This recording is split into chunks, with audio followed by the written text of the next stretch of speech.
رجب کا مہینہ اور ہمارے معاشرے میں پائے جانے والی عبادات۔ رجب کے مہینے میں عموماً 3 کام کیے جاتے ہیں۔ ایک تو 27ویں کی رات کو جاگا جاتا ہے، پھر اگلے دن روزہ رکھا جاتا ہے، رات کو جاگ کر عبادت کی جاتی ہے، اور اس کی وجہ یہ بتائی جاتی ہے کہ اس رات حضور اکرم صلی اللہ علیہ وسلم معراج پر تشریف لے گئے، اور روزہ اسی مناسبت سے ایک فضیلت کا کام سمجھ کر رکھا جاتا ہے۔ تیسری چیز جو اس مہینے میں عام ہے وہ کونڈے کرنا ہے، جن کو امام جعفر رحمت اللہ علیہ کے نام سے منسوب کیا جاتا ہے۔ آج ہم ان تینوں چیزوں کا جائزہ لیں گے کہ ان کی حقیقت کیا ہے اور اس بارے میں ہمارا طرز عمل کیا ہونا چاہیے۔ رات کی عبادت، دن کا روزہ شب معراج کی نسبت سے، اور 22 رجب کو کونڈے کرنا امام جعفر کی نسبت سے۔ ان چیزوں کا جائزہ لینے سے پہلے یہ بات ہم اپنے ذہن میں پھر سے دہرا لیں کہ دین دراصل وہ دین ہے جو اللہ سبحانہ و تعالیٰ نے ہم کو دیا ہے،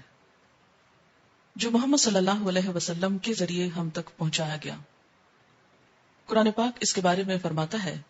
الیوم اکملت لکم دینکم واتممت علیکم نعمتی وردیت لکم الاسلام دینا۔ آج میں نے تمہارے لیے دین مکمل کر دیا، تم پر اپنی نعمت کو تمام کر دیا، اور تمہارے لیے دین اسلام کو پسند کر لیا۔ اس سے یہ بات پتہ چلتی ہے کہ دین نبی اکرم صلی اللہ علیہ وسلم کے زمانے میں ہی مکمل ہو گیا تھا۔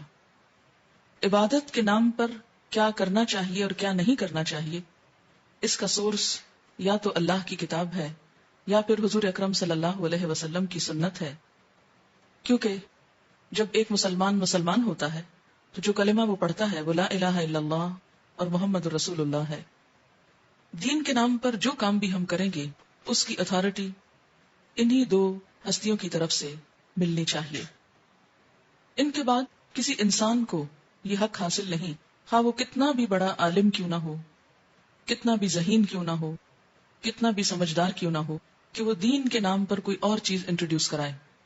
کسی اور چیز کو رواج دے۔ اگر یہ حق دے دیا جائے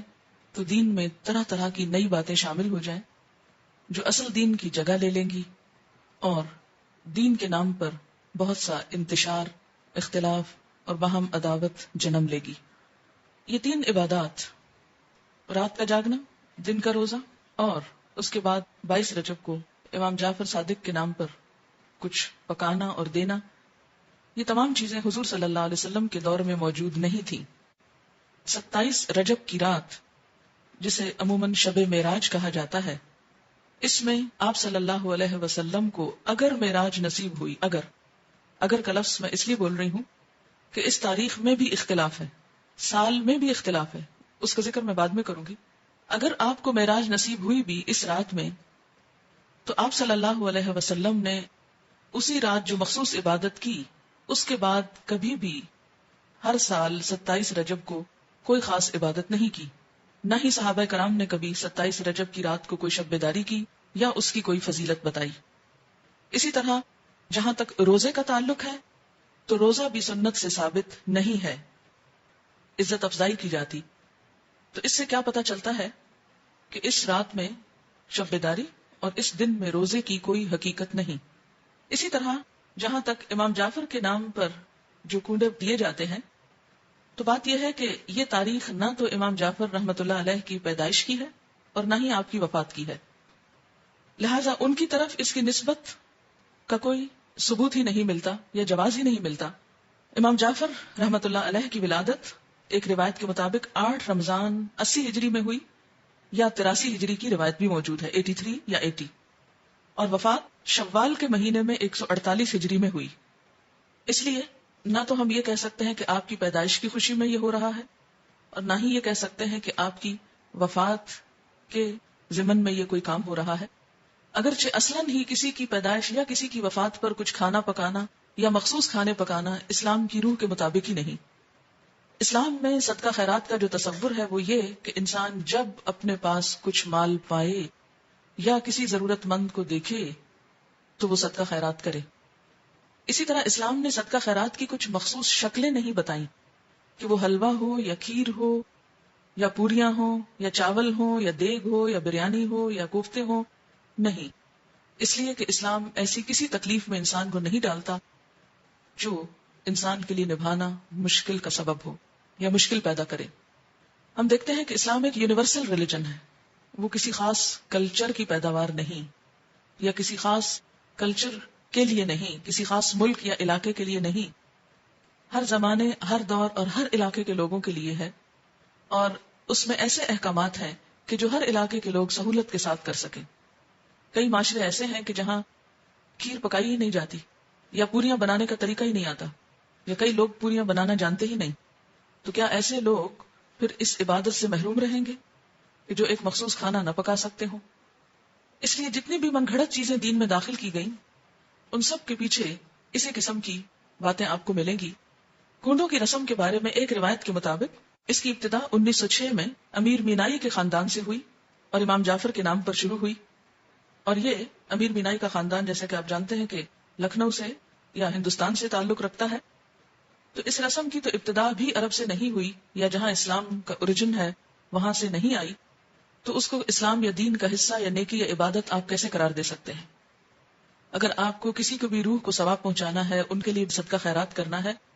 تو کوئی دن مقرر کرنے کی ضرورت نہیں، جب آپ کا دل چاہے اور جہاں آپ کا دل چاہے، جہاں آپ ضرورت سمجھیں وہاں آپ کر لیں، اور صرف چند مخصوص اشخاص کے لیے ہی نہیں، اس سے زیادہ کے لیے بھی آپ کر سکتے ہیں۔ پھر اسی طرح شب معراج، جس کا تعلق حضور صلی اللہ علیہ وسلم کے آسمان پہ جانے سے ہے، اس کی حقیقت کے بارے میں اور اس کی کچھ تفصیلات کے بارے میں آپ سے بات کروں گی۔ اگر کوئی شخص اس دن کو بہت اہمیت دینا ہی چاہتا ہے تو وہ بھی اپنے عمل پر غور کرے۔ ہم دیکھتے ہیں کہ اس تاریخ کے بارے میں بے شمار اختلافات ہیں، یعنی تاریخ یا مہینہ یا سال کے بارے میں یا اس کے اجزاء کے بارے میں تقریباً 36 اقوال ہیں۔ بعض کے خیال میں یہ ربیع الاول میں ہوئی، بعض نے رمضان کا مہینہ قرار دیا، بعض نے ہجرت سے 1 سال پہلے، بعض نے 1 سال 6 ماہ کہا، بعض نے 1 سال 5 ماہ کہا، کسی نے 1 سال 2 ماہ کہا، کسی نے 3 ماہ کہا، کسی نے 1 سال 4 ماہ کہا، یعنی بے شمار اقوال ہیں اس کے بارے میں۔ ایسا کیوں ہے کہ ایک اتنا بڑا واقعہ ہوا اور اس کی تاریخ بھی صحیح معلوم نہیں؟ تو اس کی بنیادی وجہ کیا ہے؟ اس کی بنیادی وجہ یہ ہے کہ اسلام کے دور اول میں لوگوں کو تاریخوں سے زیادہ دلچسپی نہیں تھی، وہ تاریخیں صرف یاد رکھتے تھے حج کی یا رمضان کی، جس میں مخصوص عبادات کرنا ہوتی تھی۔ اس کے علاوہ کون کس دن فوت ہوا، کس دن پیدا ہوا، یہ چیزیں ان کے نزدیک کچھ بہت اہمیت کی حامل نہیں تھی۔ یہ کون سا واقعہ کس دن ہوا، وہ واقعے کو تو دیکھتے تھے، اس کی روح کو تو دیکھتے، لیکن اس کی تاریخ ان کے نزدیک ایک غیر اہم چیز تھی، کیونکہ ان کے ہاں دن منانے کا رواج ہی نہیں تھا۔ صحابہ کرام کے اندر ہمارے معاشرے کی طرح دن منانا، اینیورسریز اور اسی طرح برسی اور ولادت کے دن، یہ تمام چیزیں اس کلچر کا حصہ نہیں تھی، یعنی اسلامی کلچر کا۔ بیسیکلی اسلام میں جو اہم دن ہیں جیسے عیدیں ہیں یا مہینے ہیں، رمضان اور حج کا مہینہ ہے، یا اسی طرح کچھ اور مہینوں کی فضیلت ہے جیسے محرم کے روزوں کی فضیلت ہے،